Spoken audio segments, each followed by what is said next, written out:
Scorpio. Good morning, teacher. Yes, I have here a different objects on the table. So these are sponge, a toy car, and a clay. So yes, who would like to come here in front and catch these objects? Teacher. All right, Debbie, can you please come here in front?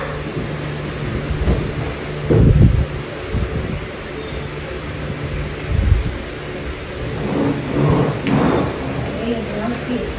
How about in this rock? All right, Jonah.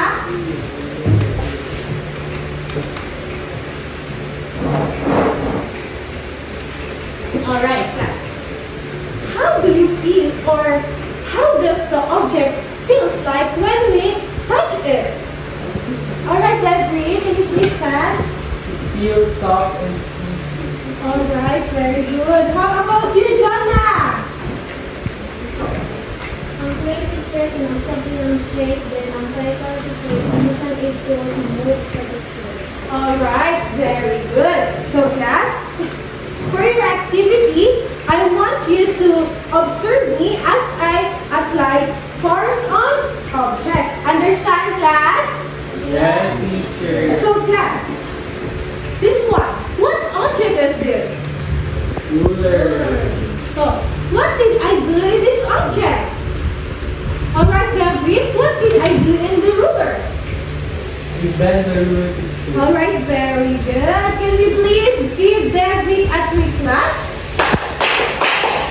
How about this one? What object is this, class? Close. Okay, observe me carefully, ha? So, what did I do in this shirt? Okay? John, wait. All right, very good. Can we also give John Wayne a 3 claps? So, class. So, based on what I did in this object, is there any changes took place after I applied force on this object? All right, John Wayne. The size and the shape changes. All right. If we press or squeeze or stretch something, it may not look the same anymore. It may change the shape, the size, or even the movement of the objects. So, class, there's a lot of objects around us that if we use force, it changes the shape. So, like what we did in the clay earlier, right? You said it changes the shape, but it depends on how we move it. That's how affects objects if we use force on it. So these are the examples, some examples. If we use force, it changes the shape. So can you all see the picture here in front, class? Yes, teacher. So the first example here is kneading a dough. So when we knead a dough, we use it. When we knead a dough, we press or we squeeze it. We fold it again and again. So why does it change the shape? It changes the shape because we press it, we fold it. So it's how affects the dough by the dough, and it changes the shape if we press and squeeze it. And also pounding a pepper. Have you seen your mother or your older sister pounding a pepper at home, class? Yes, teacher. So pepper, we use force by pounding it. So it also changes, it also affects the shape of the pepper if we pound it. And also pressing a cotton. So I have here a cotton. So I will going to compress this or squeeze this. So why does it change? So this cotton, class, is a fluffy and full of air. So if we apply force by pressing and squeezing it, it will become smaller and my turn. So nag-affects iyang, nag-change iyang shape because the force I use in this cotton, it pushes the air out. So that's why it changes the shape of the cotton. And also, bending a wire. So usually, this wire class is a straight. Then if I use force, I will going to bend this one. So it's not straight anymore, right, class? Yes, sir. So it also affects the shape of the wire because this wire is metal and it will remain in this. Hindi na siya mabalik sa straight after gibend na siya. And also, stretching a rubber band or squeezing a rubber ball. So I have also here a rubber band. So I will going to stretch this. So it will become a long and thin, right, class? So nag-change iyang shape kasi di-stretch na po siya. So nag-thin siya o nag-long siya. But class, remember, so there's also an object na if we use force, magbalik siya sa iyang original shape if we stop use force. So this one, like this rubber band. If I am going to stretch this, it will become longer and thinner. But if I will going to stop, mabalik siya sa iyang original shape. Understand, class? Yes, teacher. Alright, so these are just some common example. If we use force, it changes the shape. And also, class, there's also a lot of objects or situations that if we apply force, it changes the size. So these are some situations that if we apply force, it changes the size. Can you all see the pictures here in front, class? Yes, teacher. So here, the first example is dropping a glass.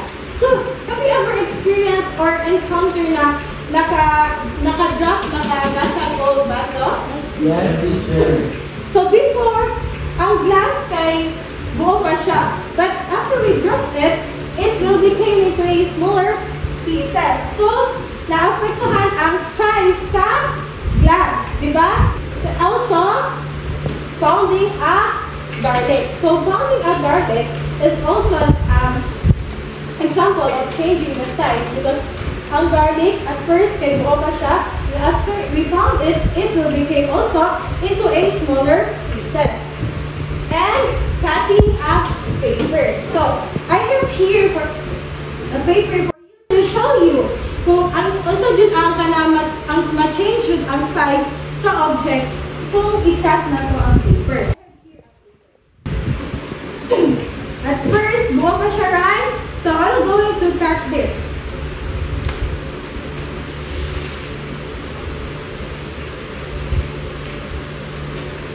So, na-change ba ang size sa paper after I cut it?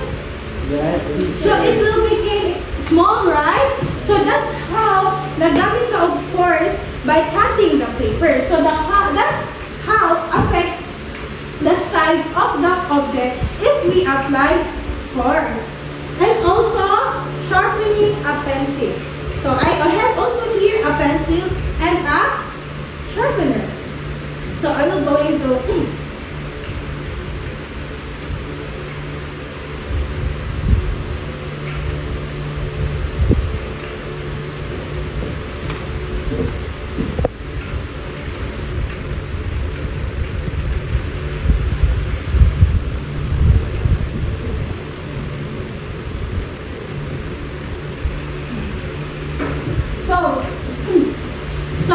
namin napansin, is there any changes you notice after I sharpen the pencil? Yes.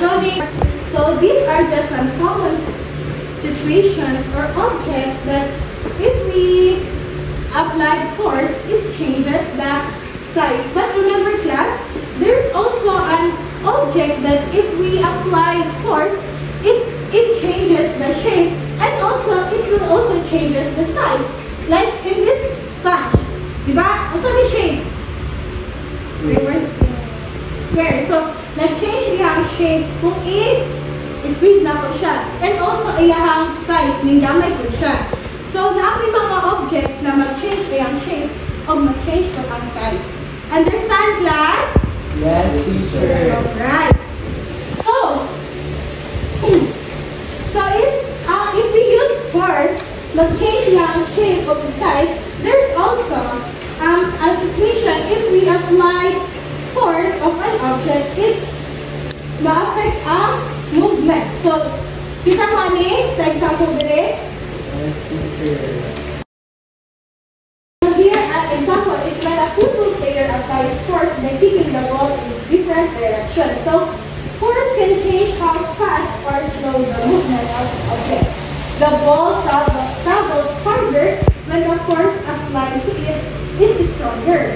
Then, and the ball travels nearer when lesser force is applied to it. So it means if strong force ang i-apply nato sa ball, gaya ang sa picture, so layo iyaha matulungan. So if tinay, doon na po iyaha matulungan.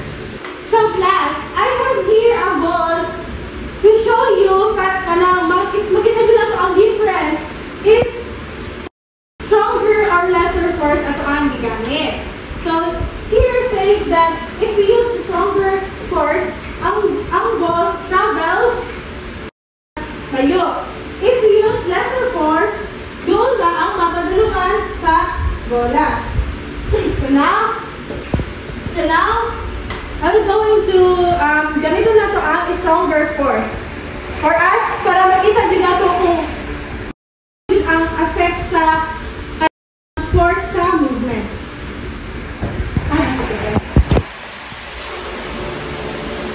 So, mao to ang basta yung observation.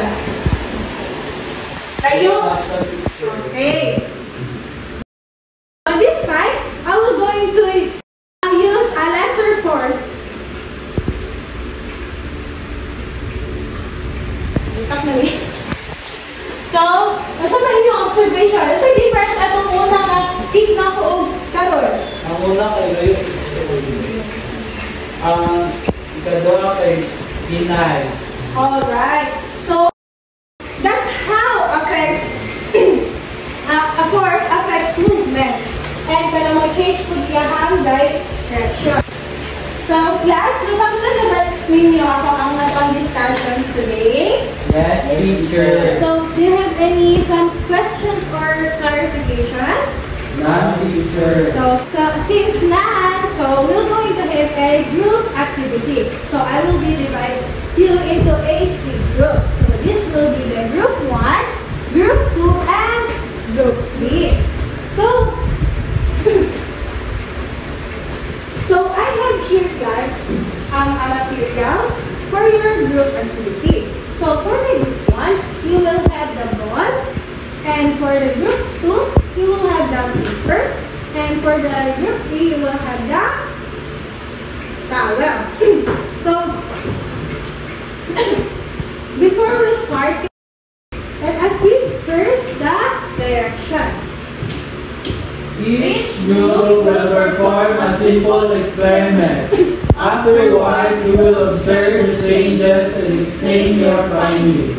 So nice. So like here. So for the group 1, you have the ball, right? So the action you will do, or the force you will apply in this ball, is you're going to push this on a flat surface.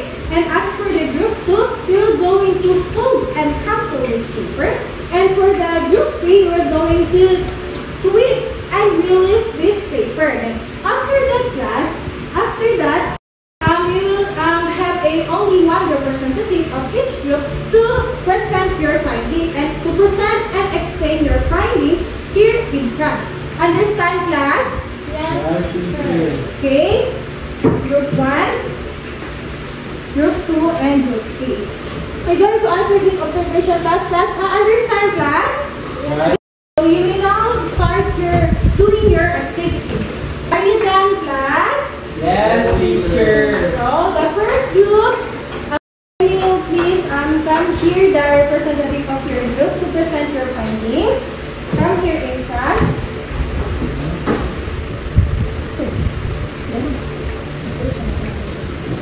So, this is the ball. And then, so, ako i-push ang ball dito to. You can see, mas dali siya mabot sa iyang patulungan. And then, if akong i-push ang ball, kung hinay, so mas lesser ng iyang force, mamabot siya sa iyang patulungan. Alright, very good. Can we give the group 1 activity class? So that's how the movement ma-affects ang movement kung usog ang force akong igamit. Usog po iyahang mapagulungan. If hinay, dugay po siya mabot sa iyahang mapagulungan. How about the group 2? Okay, ready na ready? So this is the paper. If I will fold this,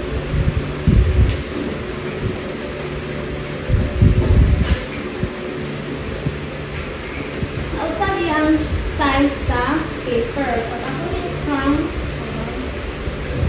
sabi ako yung size. Alright, very good. Can I also give the group 2 a 3 class? Alright, how about the group 3? Okay. Okay, so this is the towel. So when I twist it and release, it comes back to its original size and shape. Alright, very good. So, diba, kani, if i-twist natin siya, then i-release, maraming hapon ang shape sa towel. So, can you also give the group a 3 class? Because they also drum. Alright, class. So, do you have any questions regarding sa atong discussions or yung activity? No, teacher. So, since none, so I will be the one to ask you a question. What do you think will happen to the objects when you do the following activities? So, okay, alright, Jonah. A push ball rolls with a strong force. It moves faster and farther, while a gentle push makes it roll slowly. A folded paper gets easier, a crumbled one change. Shaped permanently, a twisted towel. It changed shape for a while, got back when you release. So based on what the activity we did earlier, right? Na-change ang iyang shape sa objects and also the size and the movement of the object. So mo na ang effect sa force kung i-apply na to sa object movement. Alright, very good, Jorna. And so the second question is, so what are the different forces can change the size, shape, or movement of the objects? Alright, Debbie, please stand. Forces like pushing, folding, and twisting and squeezing can change the size, shape, or the movement of the shape. Alright, very good. So, kung magamit ang force, like in this toy car, we're going to push this, right? So, nag-use na sa force. I-push na to ang toy car. Nag-squish ta o sponge, nag-press ta o play. So, that's are just different forces. Wala ang mga forces na itong gamit na maka-affect sa objects. Alright, very good, Debbie. So, last question is, how important force is in our daily lives? Alright, John Wayne, can you please answer this question? Force is important in our daily life, teacher, for movement, shaping objects, and performance tasks. Alright, very good, class. You really did understand our lesson for today. Can we give ourselves 3 claps? Now, class, we're going to have an individual activity. Can you, before that, let us read first the directions. So, can you all please read? Study the table below. The first column shows activities wherein force is applied to different objects. Copy the table in a one-whole sheet of paper Then you will determine what changes or what happens to the object as shown by the activity. Put a check mark in the appropriate column that shows the correct answer. So, for example, here on the number 1, cutting a piece of paper. So, you're going to put sa kung also na-change. Na-change ba ang size? So, ang shape niya or ang movement niya. So, na-understand ba niyo yung class? Yes, teacher. Alright, can you get one whole sheet of paper and answer this activity? We're done, teacher. Alright, and for your assignment, please read the directions. List at least 5 objects that you use at home where you apply force and explain the changes that occur after applying force. Write this in science book. So class, you're going to find and list at least 5 objects at home. Kaya kung sa iyo ang mga nakita sa iyong home na kung magamit ang mga force, and you're going to explain kung saan changes na nag-occur after ninyo i-apply ang force. So, understand, class? Yes, So, teacher. are you done, class, sa magsulat sa inyong Yes, assignment? teacher. So, that's all for today. Goodbye, class! Thank you. Bye. Bye.